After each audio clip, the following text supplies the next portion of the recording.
जय श्री कृष्णा दोस्तों, आप सभी को योगिनी एकादशी की शुभकामनाएं। आज आप सुनेंगे योगिनी एकादशी व्रत कथा। योगिनी एकादशी का व्रत रखने से व्यक्ति को रोगों से मुक्ति मिलती है। साथ ही योगिनी एकादशी का व्रत करने से व्यक्ति को 88,000 ब्राह्मणों को भोजन कराने के बराबर पुण्य मिलता है। साथ ही व्यक्ति के सभी पाप मिट जाते हैं। योगिनी एकादशी के दिन विष्णु पुराण में वर्णित इस कथा का पाठ जरूर करना चाहिए। लेकिन पाठ शुरू करने से पहले दोस्तों, अगर आपने चैनल को सब्सक्राइब नहीं किया है तो ज़रूर करें और वीडियो को लाइक करें। आइए सुनते हैं योगिनी एकादशी व्रत कथा। योगिनी एकादशी की कथा के अनुसार एक समय भगवान श्री कृष्ण और महाराज युधिष्ठिर के बीच एक अत्यंत महत्वपूर्ण संवाद हो रहा था।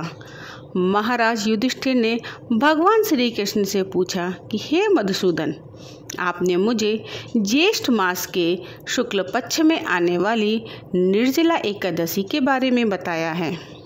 अब मैं आषाढ़ मास के कृष्ण पक्ष में आने वाली एकादशी के विषय में जानना चाहता हूँ। भगवान श्री कृष्ण ने उत्तर दिया, हे राजन, आषाढ़ मास के कृष्ण पक्ष में आने वाली एकादशी का नाम योगिनी एकादशी है। यह एकादशी बड़े से बड़े पापों को भी नष्ट करने की क्षमता रखती है।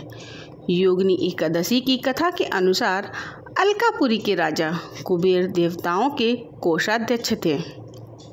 वे भोलेनाथ के परम भक्त थे और उनके नगर में हेमा माली नाम का एक सेवक रहता था, जो प्रतिदिन मानसरोवर से एक विशेष पुष्प लेकर आता था और उसे भोलेनाथ की पूजन हेतु कुबेर को प्रदान करता था। हेमा माली निष्ठापूर्वक अपने स्वामी की सेवा करता था। कुबेर भी उससे बहुत प्रसन्न रहते थे।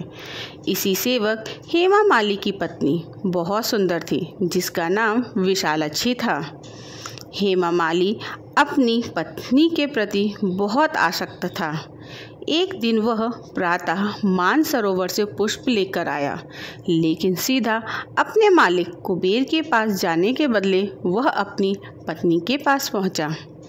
पत्नी के साथ आनंद प्रमोद करते हुए उसे समय का पता ही नहीं चला। इधर राजा कुबेर भोलेनाथ की पूजा के लिए पुष्प की प्रतीक्षा करते रहे। प्रतीक्षा करते करते 6 घंटे का समय बीत गया। बिना पुष्प पूजा न होने के कारण कुबेर क्रोधित हो गए। प्रशिक्षण उन्होंने सिपाहियों को हेमा माली का पता लगाने भेजा। हेमा माली के घर जाकर सिपाहियों ने देखा कि वह अपने पत्नी के साथ रमण कर रहा है। सिपाहियों ने यह सूचना तुरंत जाकर राजा कुबेर को दी। फिर क्या था, राजा कुबेर की धैर्य के सारे बाण टूट गए। इधर दूसरी तरफ जब हेमा माली को समय का भान हुआ तो वह प्रायश्चित करने के लिए वह राजा कुबेर के पास पहुंच गया। वह भय से कांप रहा था। हाथ जोड़कर कुबेर के समक्ष खड़ा हो गया और क्षमा याचना करने लगा। लेकिन कुबेर अत्यंत रोष में बोले, हे मूर्ख, तू महापापी है। अपनी पत्नी के प्रति आसक्ति के कारण आज तूने मेरे आराध्य भोलेनाथ के प्रति अपराध किया है। इसलिए मैं तुम्हें श्राप देता हूँ, इसी क्षण तुम्हारा पतन हो जाए, तुम्हारा संपूर्ण शरीर कोढ़ से ग्रस्त हो जाए, तुम पृथ्वी पर अपने कर्मों की सजा भुगत और अपनी पत्नी से सदा सर्वदा के लिए दूर हो जा। कुबेर के श्राप से उसी क्षण हेमा माली का पतन हो गया और कोढ़ से ग्रस्त होकर जर्जर शरीर के साथ पृथ्वी पर आ गिरा। भूख प्यास से परेशान अपने शरीर की पीड़ा से पीड़ित वह जंगल में भटकने लगा। अनेक वर्षों तक वह यह यातना भुगतता रहा, परंतु भोलेनाथ की उपासना में सहायता करने के कारण उसकी चेतना शुद्ध और सात्विक रही। एक दिन वह एक पर्वत पर जा पहुंचा, जहां ऋषि मार्कंडेय तपस्या कर रहे थे। उन्हें देखकर हेमा माली ने उन्हें प्रणाम किया। ऋषि मार्कंडेय ने उसे अपने पास बुलाया और बोला, पुत्र, तुम कौन हो और इस प्रकार जंगल में क्यों भटक रहे हो? हेमा मालिनी ने अपनी सारी पीड़ा ऋषि मार्कंडेय को सुना दी और अंत में हाथ जोड़कर बोला कि ऋषिवर, मेरे कुछ पुण्य कर्म थे जिसके कारण आपके दर्शन मुझे प्राप्त हुए हैं। कृपया आप मुझे इस पाप से मुक्त होने का मार्ग दिखाएं। हेमा मालिनी की प्रार्थना सुन ऋषि मार्कंडेय बोले, आने वाले आषाढ़ मास के कृष्ण पक्ष में योगिनी एकादशी आएगी। तुम्हें इस एकादशी का श्रद्धापूर्वक पालन करना है। इसके प्रभाव से तुम सभी पापों से मुक्त हो जाओगे।